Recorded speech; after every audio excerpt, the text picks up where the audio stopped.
예, 이번 강의는 열전달 제2장 전도개론입니다. 1장에서 우리는 전도 열전달, 대류 열전달, 복사 열전달의 기본 개념을 공부하였습니다. 그래서 이 2장부터는 각 그 열전달 기구를 하나씩 공부하기로 하겠습니다. 전도개론은 전도는 앞서 이야기했듯이 컨덕션, 여기서 지금 보면 컨덕션이라고 표시해놨죠. 그래서 열 전도를 우리가 컨덕션 히트 트랜스퍼라고 이야기합니다. 1장에서 우리는 전달률 방정식을 우리가 유도를 했습니다만은 여기서 다시 유도를 해 보기로 하겠습니다. 전도는 앞서서 이야기하였듯이 고체 내부에서 고체 내부에서 열전달이 일어나는 것을 우리가 대체적으로 전도 열전달이라고 이야기를 하였습니다. 물론 움직이지 않는 유체 같은 경우도 해당할 수가 있겠습니다. 그죠? 그러니까 움직이지 않으면 움직이지 않는 유체는 결국은 고체와 같은 특성을 가지기 때문이죠. 지금 그림에서와 같이 이와 같이 어떤 그 원통이 있다 이렇게 생각합시다. 원통이 위 바깥면은 즉 둘레면은 이와 같이 단열이 되어 있다. 요 면은 그죠? 요 면은 단열이 되어 있다 이렇게 생각하죠. 인슐레이티드 되어 있다. 그러니까 단열이 되었다는 것은 열이 차단이 되었다는 이야기죠. 열이 차단됐다. 죄송합니다. 그래서 열이 차단됐다는 이야기는 이런 방향으로 지금 이 방향으로는 열의 이동이 없다는 이야기가 되겠죠. 그죠? 열의 이동이 없다. 결국은 열의 이동은 만약에 온도가 이 단면의 왼쪽 면의 온도가 T1, 우측 면의 온도가 T2라고 합시다. T2라고 하고 이 단면적 A는 단면적이죠. 단면적. 이런 원통봉이 있는데 원통봉의 이런 측면은 전부 다 뭡니까? 열을 차단시켜 놨다. 이런 이야기가 되겠죠. 그래서 다시 표시를 하면은 결국은 이런 이야기가 되겠죠. 그래서 요 면은 열을 차단시켜 놨다. 돌리면 전체를 이야기하는 것이죠. 그죠? 그러면 열은 앞서도 이야기했듯이 온도가 높은 데서 온도가 낮은 쪽으로 이동되니까 지금 여기서 T1이 T2보다 더 크다. 왼쪽의 온도가 오른쪽보다 더 온도가 높다. 이렇게 되어 있으니까 열전달열은 어디로 갑니까? 왼쪽에서 오른쪽으로 이렇게 열이 이동이 될 것입니다. 그죠? 그래서 여기서 우리가 지금 전도율 방정식을 만들기 위해서 이 작업을 하고 있는데, 자, 그래서 이제 왼쪽의 온도는 T1이고 오른쪽의 온도는 T2. 온도 차이는 얼마입니까? T1 마이너스 T2가 되겠죠. 그래서 델타 T라고 하자. 그리고 왼쪽 면과 오른쪽 면 사이의 거리를 델타 X고 좌표의 기준을 왼쪽에서부터 이렇게 이동한다고 생각을 합시다. 그래서 결국은 열전달 QX도 왼쪽에서부터 오른쪽으로, 그죠? QX가 X방향, 그죠?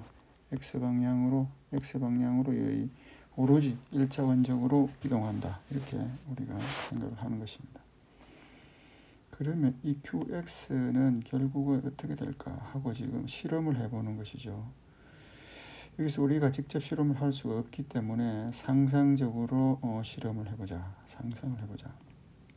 그러면 좌측에서 우측으로 T1에서 T2 방향으로 이동되는 열전달 총량은 어떻습니까? 온도 차이가 좌측면 이렇게 이걸로 표시할까요? 좌측면과 우측면의 온도 차이 T1, T2가 크면 열 전달량이 많겠습니까? 적겠습니까? 그죠? 온도 차이가 크면 QX도 크겠죠. 그러면 델타 T가 온도 차이니까 이게 온도 차이, 그죠? 온도 차이가 크면 QX도 클 것이다. 비례관계가 있단 말이에요. 그리고 만약에 여기 면적이 크면 어떻습니까? 면적이 크도 열 전달이 잘 되겠죠. 그죠? 그렇겠죠. 그죠? 만약 면적이 작으면 열 전달이 잘 되지 않을 것 같지 않습니까? 그죠? 그 다음에 좌측면과 우측면의 길이가 긴 경우와 짧은 경우는 어느 것이 열 전달이 잘 될까요? 길면 이 길이 이렇게 뭐 1m 이렇게 된다 하자. 그러면 QX가 잘 전달될까요? 아니면은 길이가 짧아서 1cm만 이렇게 QX가 전달된다면 더 빠를까요? 길이가 짧은 것이 더 열 전달이 잘 일어나겠죠. 길이에는 반비례한다는 이야기입니다. 자, 그 이외에는 별로 뭐 생각나는 게 없습니다. 그죠? 그래서 그거를 우리가 비례식으로 표시하면은 열 전달량 QX, 그죠? QX는 면적에는 비례하고 면적이 크면 QX도 커지고 온도 차이도 크면 QX도 커지고 거리에는 어떻습니까? 거리에는 반비례한다. 이와 같은 비례식을 우리가 생각할 수가 있겠죠. 그죠? 실험 보통 이렇게 상상에 의한 실험도 우리가 수행할 수가 있습니다. 그래서 이 비례식을 이제 등식으로 표시하려 그러면 요 비례관계식을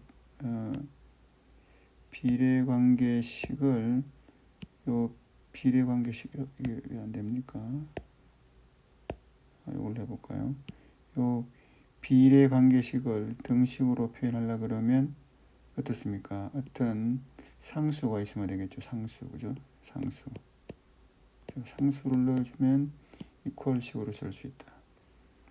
이때 요 상수는 여기서 지난번에도 1장에서도 이야기했지만 열전도도, 그죠?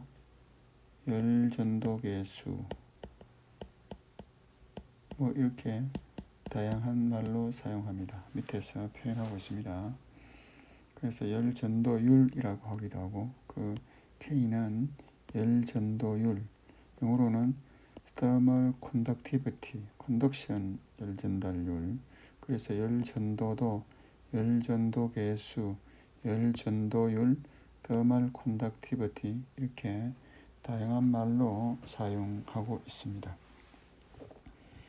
그래서 이거는 이제 물질의 특성값입니다. 예를 들면은 뭐 알루미늄일 때 K, 그죠? 구리일 때 K, 그죠? 철일 때 열전도계수, 알루미늄일 때 열전도계수, 구리, 철, 나무, 돌 다 다릅니다. 그죠? 그래서 물질에 따라서 그 고유한 값을 갖고 있습니다. 이것은 이제 부록표에 정리가 되어 있습니다. 여러분들 확인해 보시기 바랍니다. 자, 그래서 이제 이것을 미분식으로 바꾸기 위해서 위의 식을 이 식을 좀 깨끗이 해볼까요? 깨끗이 해보면 델타 x 여기서 이제 길이를 우리가 뭐 이와 같이 델타라고 표시를 했죠. 그래서 요거를 미분식으로 표시하려면 델타를, 그죠? 0으로 보낸다. 그래서 결국은 d로서 dx분의 dt 이렇게 우리가 바꿀 수가 있겠죠. 그래서 밑에 식과 같이 이렇게 썼다. 근데 여기서 뭔가 좀 식이 좀 다른 게 있죠. 위에 식하고 뭐가 다릅니까? 부호가 이렇게 마이너스가 붙어 있습니다. 그죠? 이 부호가 왜 마이너스가 생겼을까요? 그죠? 지금 이렇습니다. 요 항을 한번 살펴볼까요? 요 항. dx분의 dt. 이건 뭡니까? x방향에 대한 x의 변화에 따른 t의 변화율. t는 온도죠. 그건 뭐죠? x 변화에 따라서 결국은 어떻습니까? 요 방향이 결국은 여기서 요것이 x 방향이죠. x 방향에 따라서 여기 온도 어떻습니까? 온도가 좌측 온도가 T1으로서 제일 크고 T2가 제일 작죠. 그러면 이거를 그래프로 그려보면 x 방향의 온도를 그려보면 왼쪽 T1이 T2보다 크다 했으니까 그래프는 이렇게 되겠죠. 그죠? 그래야 되니까 x 방향에 따른 dt, dx 값은 이 기울기는 플러스입니까? 마이너스입니까? 요 값은 마이너스 값이 되겠죠. 그죠? 마이너스 값이다. 따라서 요 항이 마이너스 값이다. 그 다음 A는 뭡니까? A는 면적이니까 면적은 마이너스가 없으니까 항상 플러스고 개수도 플러스고 그 다음 열전달 고유한 열전달 양은 플러스죠. 이게 어떤 값이 있죠. 값이 있다. 그래서 이 식을 정리해 보면 플러스 마이너스 이 부호가 맞지 않는다 이거죠. 그래서 우리가 앞에 수식에 마이너스를 붙여줘서 식을 완성을 시켰습니다. 그죠? 그래서 이 식이 우리가 전달률, 열전도 여기 했듯이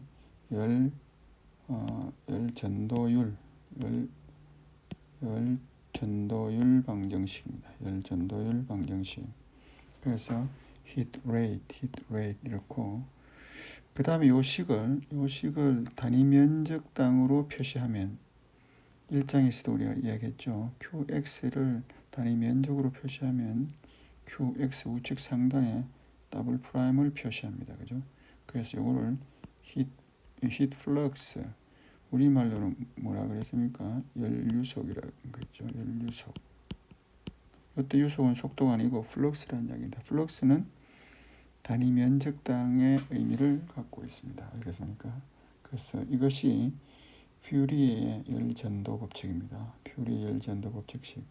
위의 식을 포함해서 위의 식은 전체 열전달률이고 밑에 식은 단위 면적당, 그죠? 여기서 면적으로 나눠준 식이 되겠죠, 그죠? 여기서 dx분의 dt는 x 방향의 온도의 기울기, 온도의 그레디언트라고 영어는 표시하고 또 다른 말로는 온도 후배. 이 말이 기울기라는 한자 말입니다. 기울기, 그죠? 기울기, 온도의 기울기, dx분의 dt. 그래서 이 전체 식을 요식 또는 요식을 퓨리의 열전도 법칙이라고 이야기를 하는 것입니다. 아시겠죠? 이렇게 해서 우리가 열전도율 방정식이 실험적인 관측에서 만들어지게 된 것입니다. 1장에서 만들어진 식을 좀 더 상세히 설명하였습니다. 그래서 만약에 이것이 우리가 지금 위의 그림은 1차원 X방향밖에 없잖아요. 그죠? YZ 이런 거 없잖아요. X방향으로만 열이 흘러간다. 왜냐? 나머지는 다 열이 차단이 되어 있다라는 가정하에서 식을 만들었죠. 만약에 X방향, Y방향, Z방향 3차원 면이 있다 하자. 그러면 이와 같은 3차원 면이 존재한다 하고 생각하면 어떻습니까? 지금 우선 여기는 여러분들이 이해하기 좋게 2차원만 생각한다. 그죠? 여기서 우리가 여러분들이 한 가지 알고 넘어가야 될 것은 뭐냐면은 어떤 물체가 있다. 어떤 물체가 이래 있으면은 이게 만약에 온도가 뭐 50도씨다. 이러면 주위 온도가 20도씨다. 그러면 열은 어떻습니까? 50도에서 20도로 열 전달이 일어나겠죠. 50도에서 여기도 50도니까 50도에서 20도로 이렇게 Q가 이동이 될 것이다. 그런데 이 20도는 주위 주위의 온도는 전부 다 20도죠. 20도씨의 공기로 20도씨의 공기로 둘러싸여 있다 하자. 그러면 주위는 전부 다 20도입니다. 그죠? 그러면 만약에 요 면에서의 열 전달은 어떻게 되겠습니까? 이것도 이렇게 20도로 빠져나가겠죠. 20도, 20도. 그래서 여기서 설명하고자 하는 바는 뭐냐 하면은 어떤 표면에서 열 전달은 그 표면의 직각 방향으로 간다고 우리가 생각을 하는 것입니다. 직각 방향으로. 그죠? 요 표면에서는 요것의 직각으로 이렇게, 그죠? 이렇게 열 전달이 일어난다. 그럼 이와 같은 삼초한 면의 어떤 면 이런 뜻입니다. 자, 어떤 한 점에서의 열 전달은 그죠? 요 면에 지금 앞서도 설명한 것처럼 요 면의 수직인 방향으로 우리 수학에서는 어떤 면에서 어떤 면의 접선 방향을 우리가 무슨 방향을 했습니까? 탄젠셜 방향, 그죠? 탄젠트 방향, 그죠? 탄젠셜 디렉션.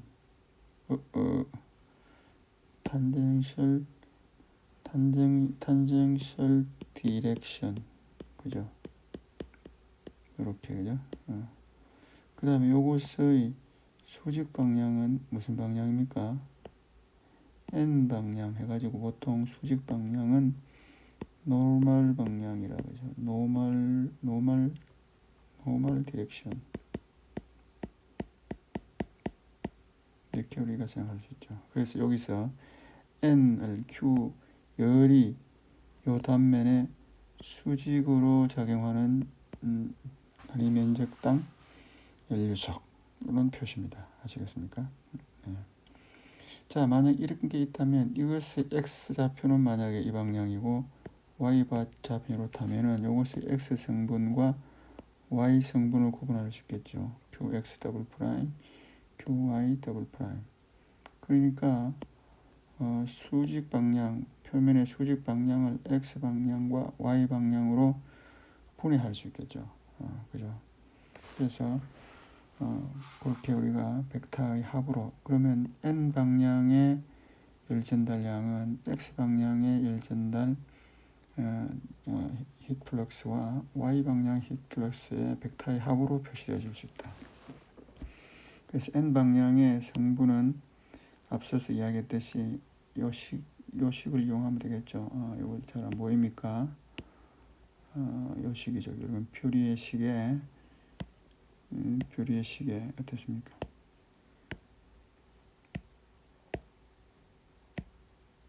퓨리의 식에 요 식이죠. 요 식, 그죠? 요 식. 그래서 따라서 요 식이다, 그죠? 그게 만약에 x 대신 n을 쓰면 요 n 방향식 이렇게 되는 거죠. 그래서 식을 n 방향의 경우에 이렇게 쓸 수 있다. 요 기호는 뭡니까, 여러분들? 편미분이죠. 편미분 기호. 편미분은 뭡니까, 여러분들? 편미분은 우리가 이 3차원 공간에서 그 방향의 기울기, 그죠? n 방향의 기울기 이 뜻입니다. 자, 그래서 우리가 벡터 q 더블 프라임 최종적으로 어떤 한 벡터는 우리가 하는 열 히트 플럭스 벡터는 벡터의 성분의 합으로, 그죠? 그래서 x 방향의 온도 변화율, y 방향의 온도 변화율, z 방향의 변화율에서 i 벡터, j 벡터, k 벡터. 요거는 뭡니까? 요거는 x 방향 단위 벡터 여러분들 공부했죠? 유니트 벡터입니다. 그죠? 유니트 벡터. 요거는 y 방향, 요거는 z 방향 유니트 벡터입니다. 유니트 벡터. 그죠? 그래서 그러니까 열이 그러면 x 방향의 열 전달량에다가 x 방향의 벡터, y 방향에서 y 방향 벡터, z 방향 벡터 이렇게 우리가 표현할 수 있죠. 이런 표시는 단순히 수학 기호에 지나지 않습니다. 여러분들이 혼선을 혼돈할 필요가 하나도 없는 것이죠. 그래서 여러분들이 또한 조금만 집중해 주시기 바랍니다. 그래서 여기서 자 이거는 이제 지워버리고 여기 보면은 자 우리가 이제 어떤 x 방향 벡터, y 방향 벡터, z 방향 벡터가 있고 앞에는 이제 크기들로 이렇게 표시되어 있죠. 그래서 이거를 간단하게 표시한 방법이 밑에 방법입니다. 여기 삼각형 거꾸로 해놓은 것을 우리가 델 오퍼레이터, 이걸 오퍼레이터라고 하는 것은 연산자죠. 연산자. 이게 델 연산자입니다. 연산자는 뭡니까 여러분? 누가 생각해 보세요. 연산자. 연산하는 약속된 기호예요. 예를 들면은 요래 생긴 거는 뭡니까 여러분들? 더하기죠. 더하기는 요 더하기의 왼쪽에 있는 놈하고 오른쪽에 있는 놈을 합한다는 것이죠. 예를 들면 앞에가 2가 있고 뒤에 3이면 이거는 5라는 값이란 뜻입니다. 요거는 더하기 연산자입니다. 알겠습니까? 요거는 마이너스 빼기 연산자. 그러면 요게 있으면 여러분들 어떻게 생각합니까? 요 부호, 요 연산자의 앞에 있는 어떤 값, 뒤에 값을 빼준 값이다. 예를 들면 여기는 5가 있고 2가 있으면 그 값은 3이다. 이런 연산자인 경우에는 마이너스 연산자다. 그러면 여기 있는 요 연산자는 무엇입니까? 요 연산자는 그러니까 요 연산자는 어디 있죠? K가 다 빠져나와 있죠. 그러니까 요 델 연산자를 위에 식하고 비교해서 보면 이래 되어 있습니다. 델 연산자는 라운드 x의 i 벡터 더하기 라운드 y의 j 벡터 플러스 라운드 z의 k 벡터 요것이죠.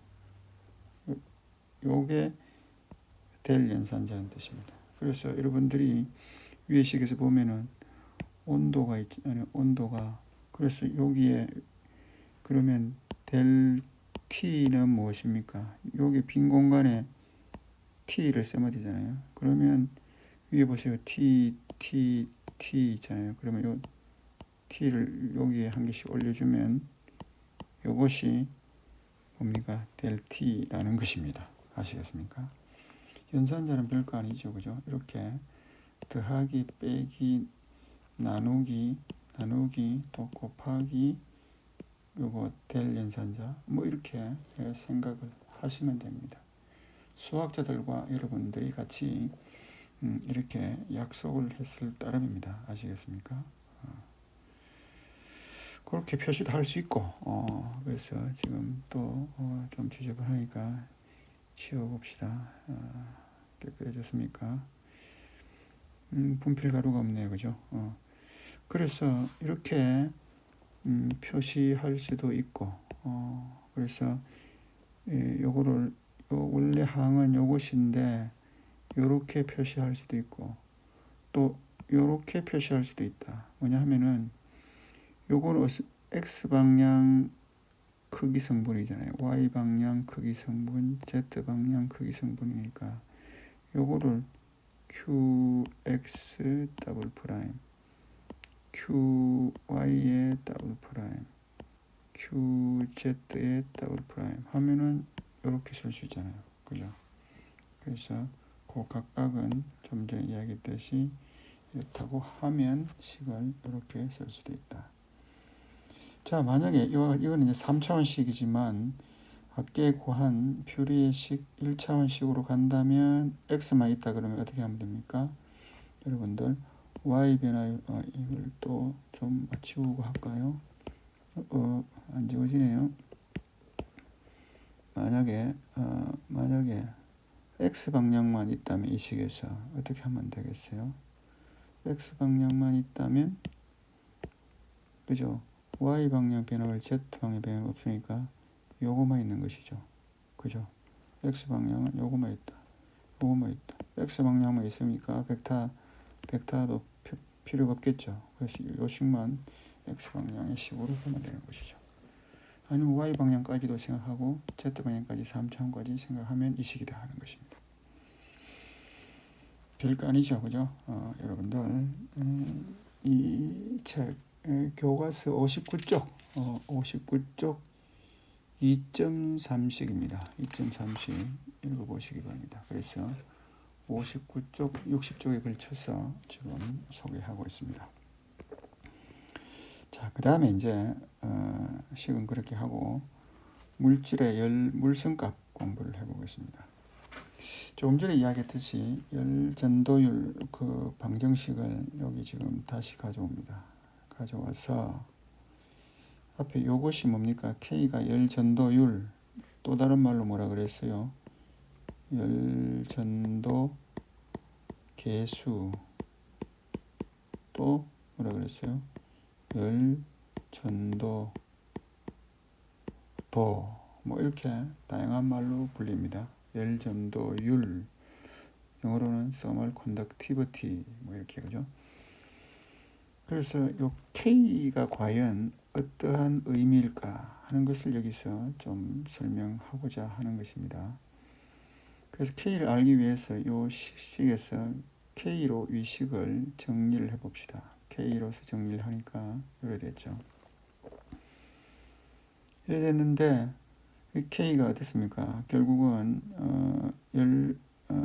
히트 플럭스에 비례한다. 그죠? QX 위에 있으니까 비례하고 기울기에는 반비례하는 이런 특성을 갖고 있다 하는 것을 우선 알고, 그 다음 K라고 하는 것은 앞서도 이야기했듯이 열전도 계수, 이거는 물질에 따라서 달라진다 그랬죠. 물질, 아까 어떤 예를 들었습니까? 구리, 그죠? 뭐 알루미늄, 철, 뭐 나무, 뭐 이렇게 다양한 물질에 따라서 K가 달라진다. 지금 이 식에서 보면 어떻습니까? 이 식에서 보면 K, 열전도율, 열전도 계수가 크면 열전달이 많이 일어난다 그랬잖아요. 그죠? 식 자체가 의미하는 바가 열전도율 식에서 보면 K가 커지면 Q도 커진다는 것이죠. 온도 차이도 커지지만 여기서는 지금 물질의 열물성 값을 공부하기 위해서 어떤 물질마다 다른 구리의 K, 알루미늄의 K, 철의 K, 나무의 K 다 다르다는 이야기입니다. 숫자가. 그러면 열 전달이 잘 된다는 이야기죠. 열 전달이 잘 된다.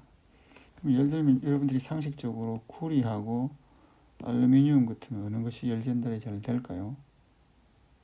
당연히 구리가 잘 되겠죠. 당연히 이 K가 더 크단 말이에요. 그러면 나무는 여기서 제일 열 전달이 안 되겠죠. 그리고 뜨거운 냄비를 식탁 위에 올릴 때 밑판을 주로 우리가 나무로 해서 열을 차단하잖아요. 그죠?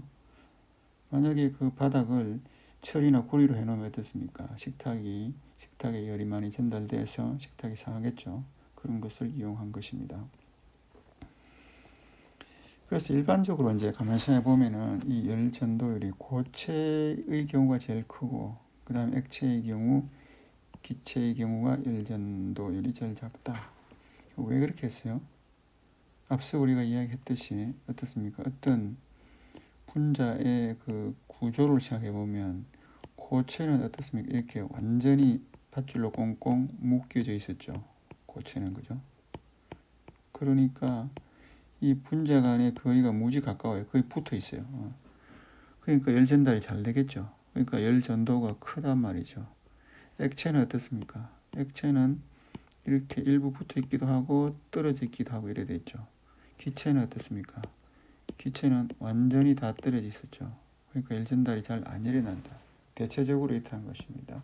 그러나 반드시 모든 경우가 다 이렇지는 않습니다. 일반적으로 이렇다는 이야기가 되겠죠. 나중에 수온이나 이런 것들은 또 다릅니다. 그죠? 그래서 대체적으로 분자 상호 간의 거리의 영향에 따라서 고체 열 전도 계수가 제일 크고 액체 열 전도 계수가 그 다음 기체가 제일 열 전도 계수가 작은 걸로 이해할 수가 있겠다 하는 것입니다. 그래서 여러분들 교재 61쪽에 그림 2.4를 보시면 가로축이 열 전도율 그 밑에 그림 61페이지 제일 밑에 그림 하나 있죠. 그래서 열 전도율이 증가하면 그러니까 어떻습니까? 증가하면 우측으로 가면 고체가 많죠. 그리고 한 가운데는 액체 부분이고 왼쪽에는 기체 부분이다. 그죠? 열 전도율이 작은 쪽으로 간다.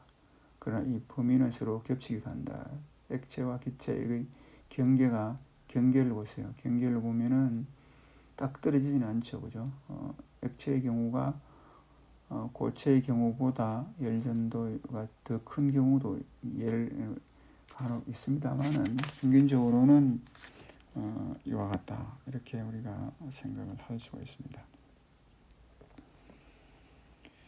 그 다음에 이제 또 한 가지 여러분들이 기억해야 할 물성값을 생각을 해 보겠습니다. 여러분들이 연력학 1에서 여러분들이 공부했던 상태량들 있죠. 상태량. 그 당시는 이것을 영어로 프라퍼티라고 하였습니다. 프라퍼티 상태량인데 그래서 그것 역시 여기서 연력학적 물성값을 이야기하는 거죠.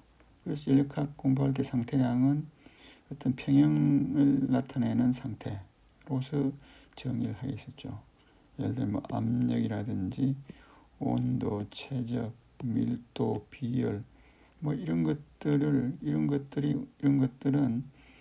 우리가 연력학적 물성값이라고 합니다. 연력학적 어떤 평형 상태에서의 값으로 정의를 하였었습니다.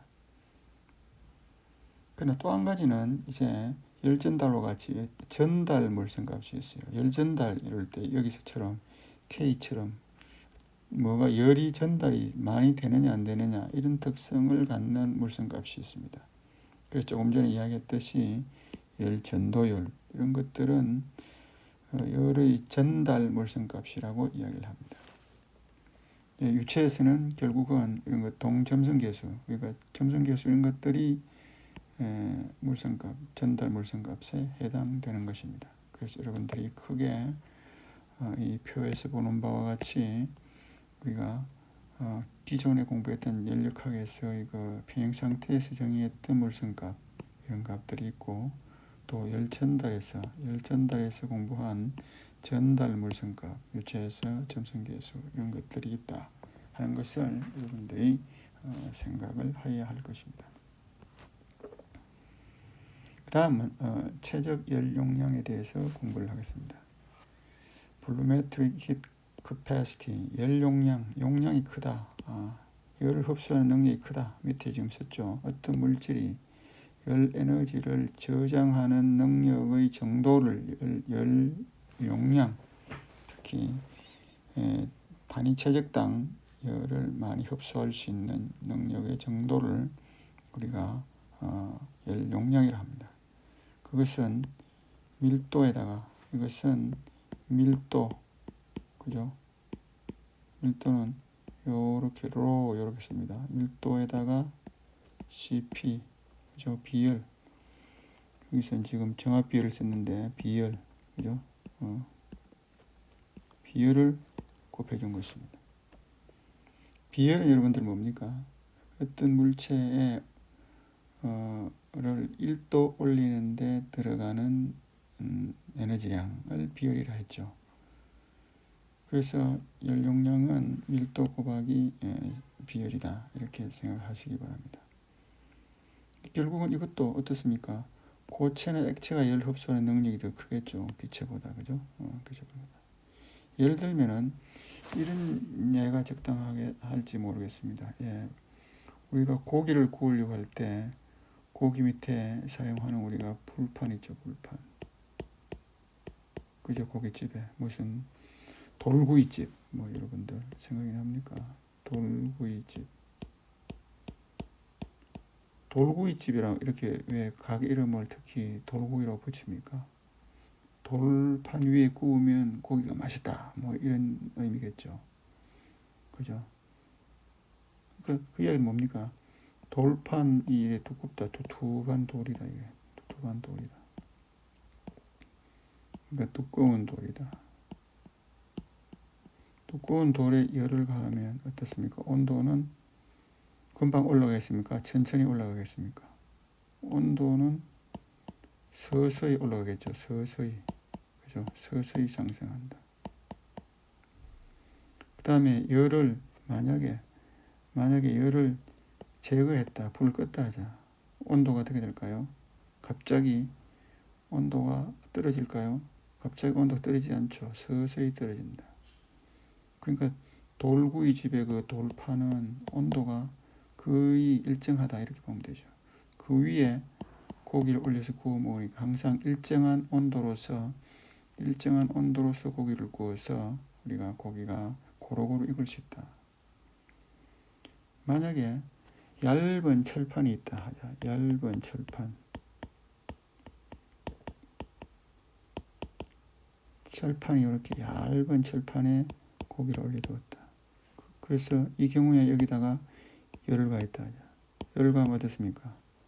고기가 익습니까? 바로 타버리죠. 그죠? 안에는 생고기고 표면은 타버립니다. 그죠? 이런 그러니까 얇은 철판은 용량이 큽니까 작습니까? 용량이 작다. 두터운 돌구이판은 용량이 크다. 이렇게 여러분들이 생각할 수가 있겠죠.